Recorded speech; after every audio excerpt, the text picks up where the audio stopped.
Hey folks, Pastor Stephen here from Guilford Park Presbyterian Church. Hoping that you are having a wonderful week, and also hope that y'all had a good hymn sing last Sunday in my absence. I'm sure y'all had a wonderful time. I enjoyed some much needed time with my family, so I enjoyed that weekend off. We begin this upcoming Sunday with Cues from the Pews Volume 2. A few months ago we did Volume 1, imagine that, where I spent a few weeks just preaching on topics that were suggested to me by you, the congregation. So now that we're done with our I've Been Meaning to Ask series that we did in the fellowship hall, we are now back in the sanctuary for Cues from the Pews Volume 2. This Sunday's topic is a very lighthearted one called The Problem of Evil. I want to talk a little bit this Sunday about something that I think two of y'all at least mentioned is just one of the biggest questions of our faith. How do we hold two truths together in tension with one another? On the one hand, the reality of evil in the world in its many forms.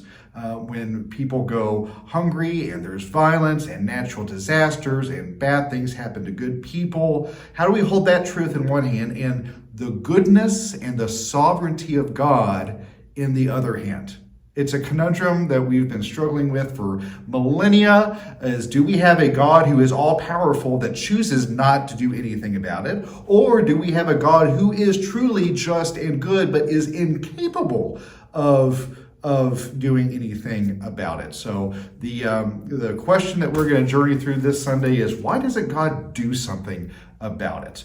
So again, we want to manage expectations. I do not think that a topic this enormous can possibly be answered in a 12 to 15 minute sermon, but hopefully I can distill down to for all of us, myself included, a reminder of kind of what the Reformed Presbyterian perspective is on the reality of evil and how we can both believe in the goodness and the power, almighty power of God, and also understand that there is evil in the world and there is injustice, that you and I are called to speak a word of love and a transformative gospel in its midst. So we hope you will join us. The two passages we are going to be journeying through this Sunday is Psalm 140, and then a passage from Paul's epistle to the Romans, chapter 12, when he talks about telling us not to be overcome with evil, but instead to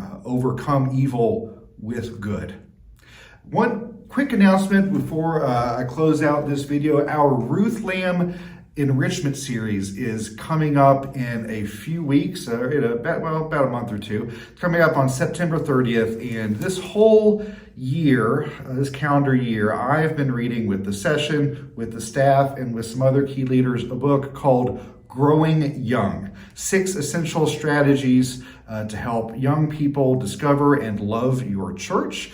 It was commissioned by the Fuller Youth Institute, and we are going to have a special guest preacher and speaker joining us for the weekend of September 30th and October 1st. His name is Andy Jung, and he lives in Raleigh, and he is works full-time for the Fuller Youth Institute that produced this book. So we are going to have all day Saturday is going to be a session with Andy that's going to be open to the entire community. So we need your help to get the word out.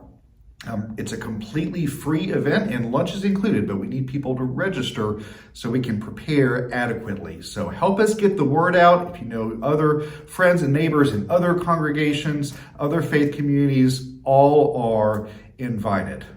And again, that's September 30th and October 1st. And then Andy is going to be leading worship with me on Sunday, October 1st, and then doing a session after worship just for us, for our session and staff. So hope that you go ahead and put that on your calendar so that you can join us for the first Ruth Lamb Enrichment series that I think y'all have had in, I think, either 4 or 5 years. I know y'all were preparing for one, but then COVID happened and it got delayed permanently. So let's bring that back together.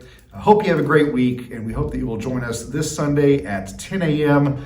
Remember, there's room for you in the neighborhood. Bye, all.